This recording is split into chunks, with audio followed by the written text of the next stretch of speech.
Welcome po dito sa atin channel ang showpol.ph. July 30, 2026. Mula sa official Facebook page ng Archlight News.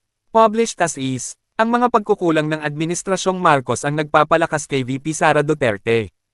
Iginiit ni Caloocan 2nd District Representative Edgar Erisay na hindi ang kanyang mga pampublikong pahayag o kritisismo ang dahilan ng paglakas ng suporta kay Vice Presidente Sara Duterte, kundi ang mismong mga pagkakamali at pagkukulang ng Administrasyong Marcos Jr. Isiniwalat ni Erisay ang naging usapan umano nila ni Department of Public Works and Highways DPWH Secretary Vince Dizon. Ayon sa kongresista, ipinarating sa kanya ng kalihim na may pagtingin ang Malacanang na ang kanyang mga pambabatikos ay nakatutulong lamang upang lumakas ang kampo ng mga Duterte. Sabi nila na tingin daw ng palasyo kaya ako kritik ay dahil supporter ako ni Sara Duterte. Sabi niya, ni Sec.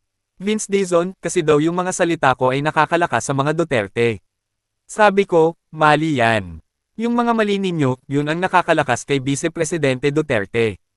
Ibinahagi pa ng mambabatas na tinanong din siya umano ni Sec Dizon kung bakit hindi na lamang niya tulungan ang Administrasyong Marcos Jr. sa halip na patuloy itong batikyusan. Nilinaw naman ni Eris na ang kanyang pagiging kritiko ay bahagi ng kanyang tungkulin bilang kinatawan ng taong bayan upang irehistro ang mga dapat itama sa pamamalakad ng pamahalaan at hindi para maging bulag na taga-suporta ng anumang pampulitikang paksayon. 2 weeks ago, may isang gabinete ang kinausap ako. Sinabi sa akin, Egay, ang tingin ng Malacanang, Sara Duterte ka. Sabi sa akin, Egay, yung mga salita mo nakakapagpalakas kay Sara Duterte. Sabi ko, mali yan. Secretary, ang nagpapalakas kay Duterte ay ang patuloy ng mga palpak na polisiya ng Administrasyong Marcos.